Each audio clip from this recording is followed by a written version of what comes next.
Do you have a moment? It's about your mother-in-law." The doctor who had pulled on my arm looked at me with a deeply concerned expression. "It's been 10 years since my mother-in-law became wheelchair-bound, and she has regularly been going to the hospital for checkups and physical therapy. That day, my mother-in-law is at the hospital for the same reason, undergoing tests. I was waiting for my mother-in-law in the waiting room before her therapy session when this doctor grabbed my arm. I'm going to speak with her primary doctor about this." I gently released my arm from the doctor's grip. The doctor standing in front of me was a man, but my mother-in-law's primary was a woman. I didn't hear of any change in her primary care doctor. I was puzzled as to why a doctor who wasn't her primary would want to talk about my mother-in-law.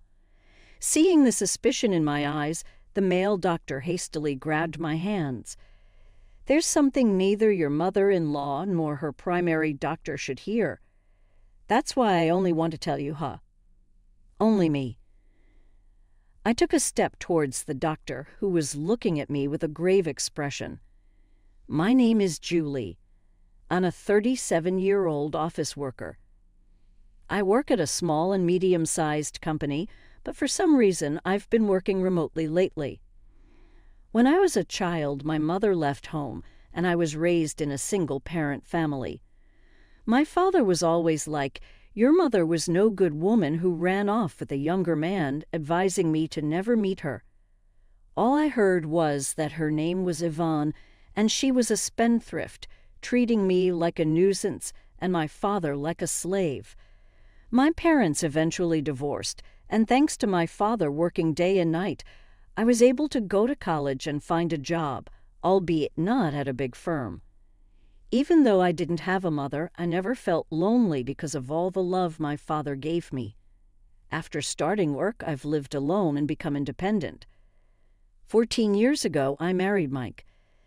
Mike's father had passed away 2 years before our wedding, and his mother, who was living alone, warmly welcomed me into their family, treating me like her own daughter.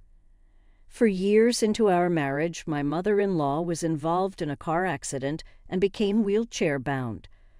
My mother-in-law used to be a lively and cheerful woman, but since the accident, her smiles have disappeared, and she's become very withdrawn. It must be hard for her to accept limited mobility.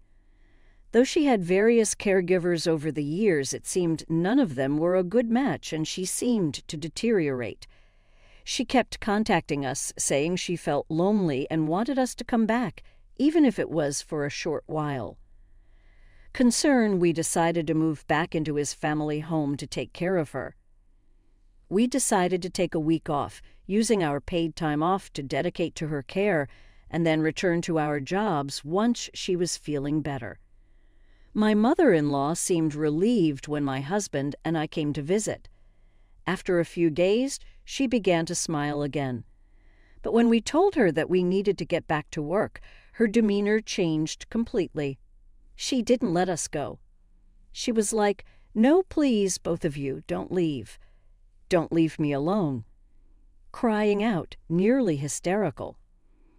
Trying to calm her, I was like, "Look, Mike really needs to get back to his job, but I'll talk to my company and see if I can stay here a bit longer. I'll come back as often as I can. Just hang in there for me, Julie. If you can stay, that would be great, Mike. You better come back, okay? I'll be waiting." After the loss of her husband, my mother-in-law had been alone for a long time. When we, as a couple, came to visit, she was overjoyed. But our sudden notification of leaving her likely brought on feelings of anxiety and confusion. I guessed her weakened state over the past week made her more fearful of facing her loneliness. After discussing with my company, I decided to switch to remote work and work for a short time from home until my mother-in-law calmed down while taking care of her. But ever since then, she despised being alone. Even when I worked from home, she'd always be clinging to me. No matter how close we might be, I couldn't let her be seen by my coworkers. Even if I asked her to leave the room, she'd always be waiting somewhere she could see me. It felt like I was being watched, and I began to resent it. Mike, on the other hand, would come home on weekends and even take some days off during the week to help with her care. Although she continued physical therapy, there was no improvement in her condition, which meant I couldn't return to the office.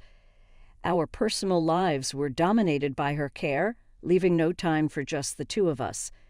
This year marks the 10th year of this lifestyle. She turned 65. With each passing year, her dependency on us grew. My husband, unable to bear it, reduced his visits year by year. Even if I stepped out for just a few minutes, my mother-in-law would freak out, yelling, "And she was like to take me with you." Calming her down took ages, and I couldn't go back to our own home. But I couldn't abandon the woman who had welcomed me from a single-parent household without any judgment or prejudice. Then one day, everything changed. On this day, my mother-in-law had a routine checkup. As always, I accompanied her to the hospital. My mother-in-law's doctor was a woman in her 30s named Mia. She had been taking care of my mother-in-law for 10 years, and I trusted her completely. After my mother-in-law went into the examination room, I stepped outside to take a work call. When I returned about 15 minutes later, a young male doctor stopped me. "Excuse me, you're Sally's daughter, right?" Sally is my mother-in-law's first name. The doctor who called out using my mother-in-law's name was a male doctor, a bit younger than me. It was Ryan, and he recently transferred to this hospital. He mentioned that he's worked in the same department as Dr. Mia, who has been in charge of my mother-in-law. Taken aback, I was like, "Yes, actually, I'm her daughter-in-law." But what's going on? "Well, I'm sorry for the sudden approach. Do you have a moment? I need to discuss something about your mother-in-law." "Regarding my mother-in-law, sure, what's up?" I figured my mother-in-law's appointment probably wasn't over yet, so I agreed. Then doctor. Ryan looked a bit relieved and led me to a small private room. It was a consultation room not too far from the examination rooms. Doctor. Ryan motioned for me to sit in a chair on the side, and once I settled in, he took a seat across a small desk, looking directly into my eyes. "You're currently living with Sally at her house. To take care of her, right?" Oh, yes, that's right." I explained that for the past 10 years, I'd been working from my mother-in-law's home while caring for her. I hardly had time to hang out with friends, let alone have some alone time with my husband, because of my mother-in-law's increased dependency. My husband started avoiding coming home. I lost almost all of my personal time, so I couldn't really discuss the care of my mother-in-law with anyone else. Doctor. Ryan nodded, listening intently, which made me spill all the frustrations I'd been feeling. "Oh, I'm so sorry for going on and on like this." He was like, "It's completely all right." Anyway, wow, 10 years. He said that with a gentle smile, and then his face grew thoughtful. Moments later, Doctor. Ryan looked at me with a serious expression. He started talking. However, what reached my ears wasn't Doctor. Ryan's words, but a scream from my mother-in-law in a panic. Both Doctor. Ryan and I rushed to the examination room where my mother-in-law was, and what we saw was unthinkable. I was at a loss for words. Doctor. Ryan shook his head, and he was like, "You should leave that house ASAP. Get away from your mother-in-law." His words left me speechless. Suppressing the anger that welled up inside me, I nodded to Doctor. "Ryan." I didn't go to my mother-in-law, but headed straight to the police. Though skeptical they'd listen, they promised to send someone to investigate. So I hurriedly packed up my things from the house. The image of what I'd seen at the hospital kept replaying in my mind. An hour or so later, as I was still packing, I called my husband to explain everything. Throughout, I kept receiving countless calls and messages from my mother-in-law. She must have been worried since I didn't show up even after her treatments. But I continued to ignore her nonstop calls and messages until I mostly finished packing. In the evening, my husband and the police arrived, and that's when I finally answered a call from my mother-in-law. "Julie, where are you?" "I've called so many times, why aren't you picking up?" As soon as the call connected, my mother-in-law yelled with fury.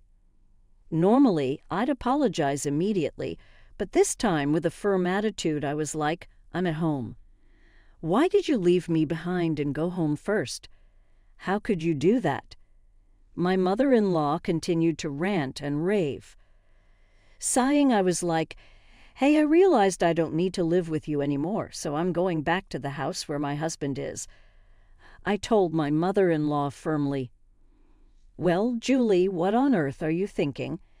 How do you expect me to live without you? How am I supposed to get back from the hospital? You probably know best, right? Why don't you just walk back home after all? Your legs are fine, so you don't need a wheelchair or care, right?" When I continued like that, my mother-in-law let out a short scream.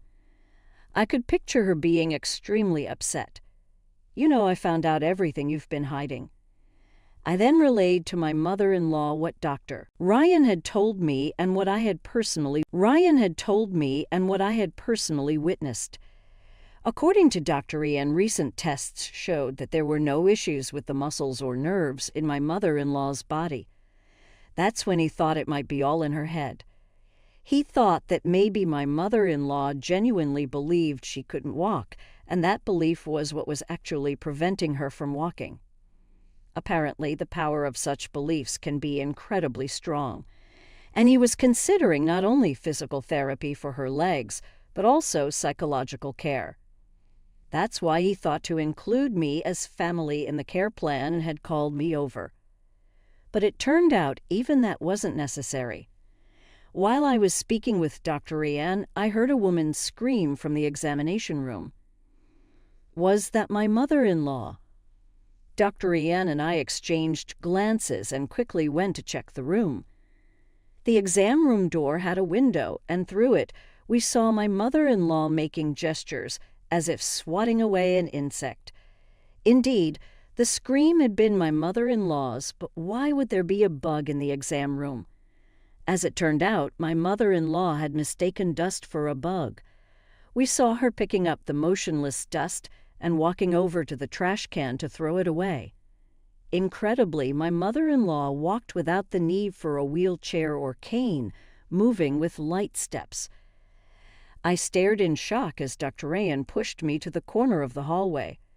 Peeking into the examination room, we noticed that my mother-in-law didn't seem to be aware of us. She calmly returned to her wheelchair as if nothing had happened. Just then, Dr. Mia came back into the room and slowly extended her hand to my mother-in-law. My mother-in-law, seemingly in response, placed a brown envelope in her hand. Dr. Mia discreetly slipped the envelope into her skirt pocket and, acting as if nothing unusual had transpired, pushed my mother-in-law's wheelchair towards the facility for physical therapy. "Julie, are you okay?" I was so stunned by the series of events that I could only stand frozen until Dr. Ryan spoke softly to me. It wasn't that she couldn't walk or even that she believed she couldn't. She was pretending to be immobile. Trembling, I felt Dr. Ian's hand on my shoulder, shaking his head gently. He advised me to leave my in-laws' house immediately, and I quickly packed to escape from my mother-in-law. Throughout my story, my mother-in-law remained silent. Finally, with a sigh audible over the phone, she began to speak, perhaps realizing she couldn't evade the truth any longer. "It's true that I became wheelchair-bound after a car accident, and it's true I was injured seriously enough to need care. But thanks to the treatments, about 5 years after the accident, I could walk with the aid of a cane." My husband and I, listening over the speaker, were stunned. To think she had recovered in just 5 years. What then was the purpose of the 12 years we had spent caring for her? It was like I feared that once you both found out I could walk, you'd leave my side, Julie, Mike. I couldn't bear that thought. We knew she loved us dearly from her day-to-day attitude. She had us take care of her to ensure we wouldn't leave, Julie. I truly love you like my own daughter. After Mike moved out and my husband passed away, I felt so lonely, my mother-in-law repeatedly told us. But our hearts remained unmoved. We knew that, Mom, Mike, but the way you went about it was wrong. We can't be by your side any longer. Sorry. Look, I've been taking care of you for the past 10 years.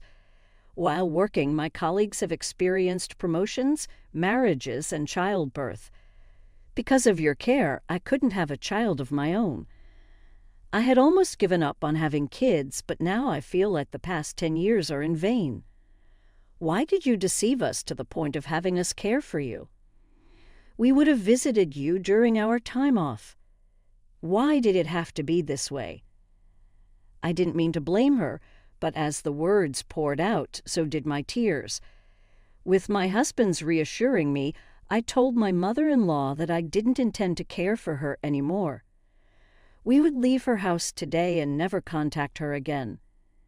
My mother-in-law protested and grew hysterical, but we hung up. The police, after understanding the details, said they'd begin an investigation. 2 months later after moving, I was at a hospital with my husband when we were about to leave after finishing our doctor's appointment.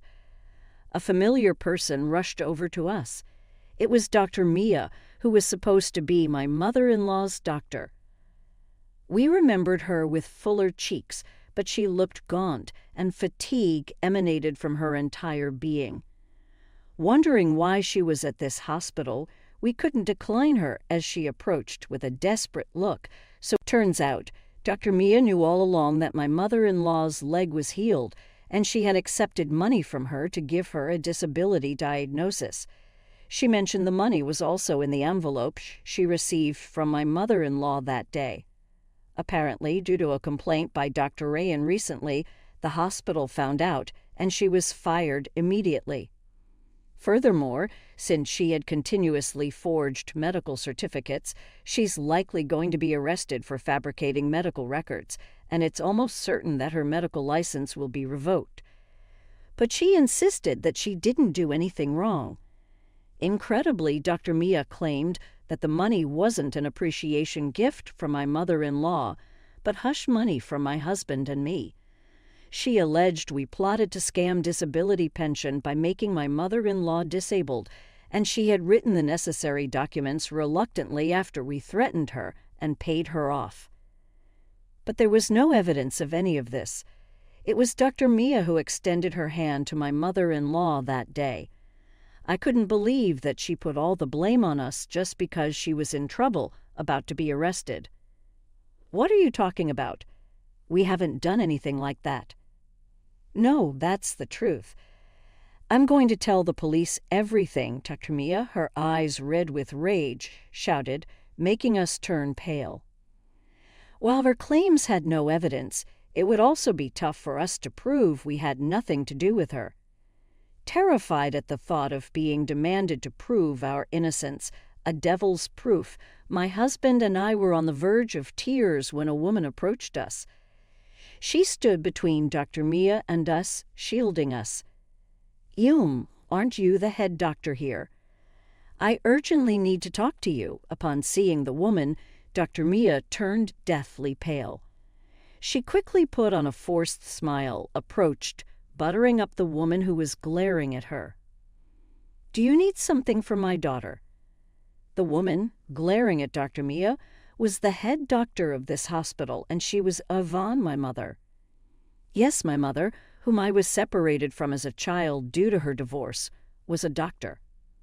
After divorcing my father, she quickly rose through the ranks and has been the head of a major university hospital.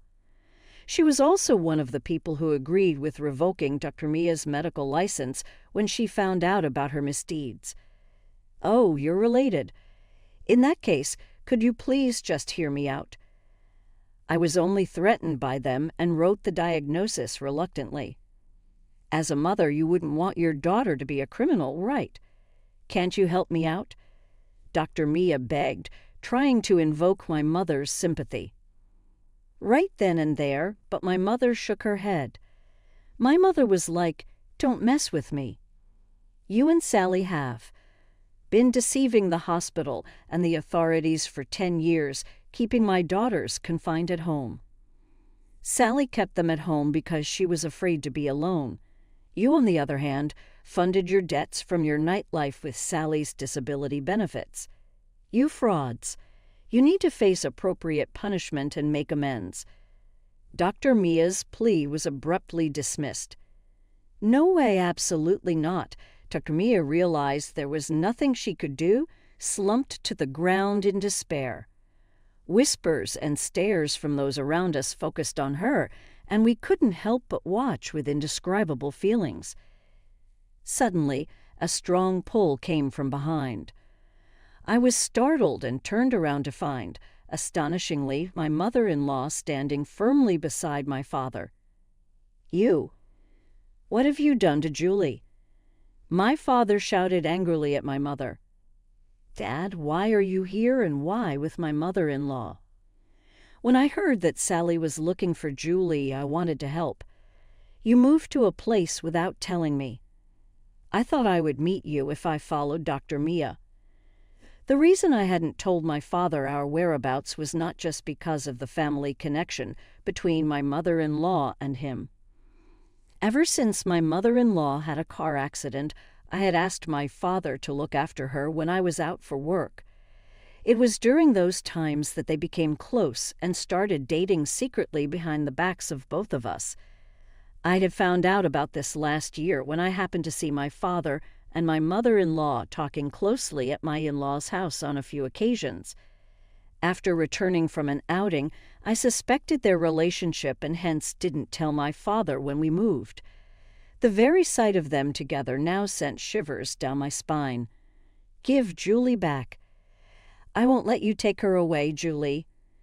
My father yelling at my mother had an intensity I'd never seen before. Brushing off my father's grip, I said, "Stop it. I know all the stories you told me about Mom are lies." My father's face went pale at my shout. Turned out, since the divorce, he had been feeding me lies about my mother to make sure I didn't want to meet her. The stories about her treating him like a slave or leaving him for a younger man were all false. My mother, an accomplished doctor, always had a busy schedule. My father knew this when they married, but after I started daycare, his attitude shifted drastically. He blamed her for our lack of family vacations and decided to divorce her, claiming she wasn't a good mother. And my father suddenly took me and left home on my 4th birthday. In reality, it was my father who left, not my mother.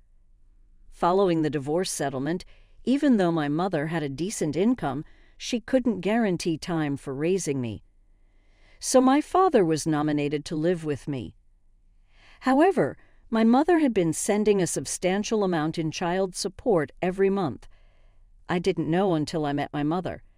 Even after becoming a single parent, my father made sure I didn't want to see my mother by portraying her in a negative light with false stories. It seemed that my mother wanted to see me, but most of the time she was overseas for trainings or researches. Even she kept sending me letters, but my father kept refusing, hiding the letters. There were times when it seemed they might meet, but something always came up.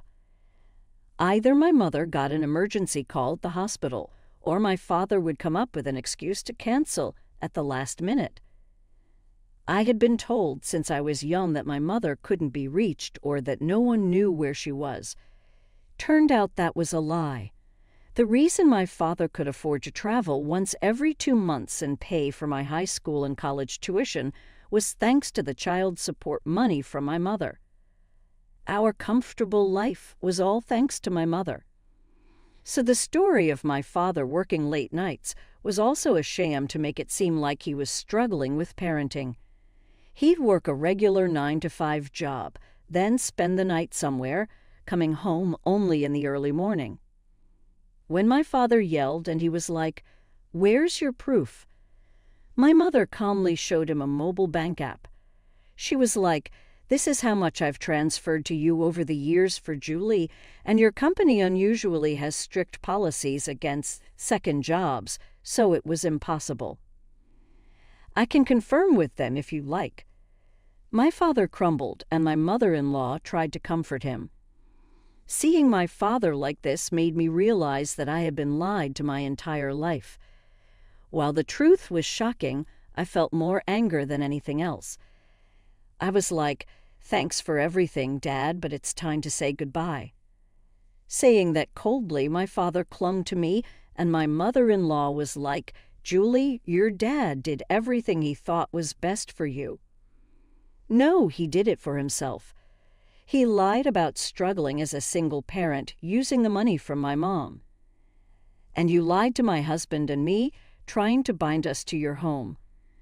Both of you are a perfect match for your lives. Please stay away from us. And my mother, with no excuses, left. My father and my mother-in-law were speechless. Ignoring their stunned faces, we left the hospital with my mother. Later, Dr. Mia was arrested and lost her medical license. She had forged medical documents multiple times and was sentenced to imprisonment. Additionally, the hospital she worked for is suing her for defamation. My mother-in-law had bribed a doctor for a fake diagnosis, leading to her having to pay back all the pension money she received with interest. She's also facing fraud charges, as informed by the police. Mike says he's cut ties with her, so he's not bothered about her future. I'm trying not to care either. As for me, I realized I had been somewhat dependent on my mother-in-law. Feeling betrayed sent me into a mental spiral, so I've been seeing a therapist at the hospital where my mother works. Regarding my reunion with my mother, when I was getting a referral at my previous hospital, the doctor's name I was referred to was the same as my mother's. To my surprise, it was actually her. My mother was skeptical when she saw a patient named me, but during the consultation, she realized it was me. Our reunion can only be described as miraculous. I can't be treated by my mother due to hospital rules, but she supports me from behind the scenes. I've been back to my job at the office while still attending therapy. When visiting Dr. Ian, who informed me of the truth about my mother-in-law, I heard that he and my husband were old high school buddies. We now often hang out with Ryan visiting our place, and everything feels like old times. It may be hard for me to forget how I was tied up by my mother-in-law and my father, but my husband, my mother, and Dr. Ian always encourage me to take things easy and do what I want. Thanks to that, I'm planning trips with my friends or going to cafes by myself. Thanks for watching. Like and share this video, also subscribe my channel.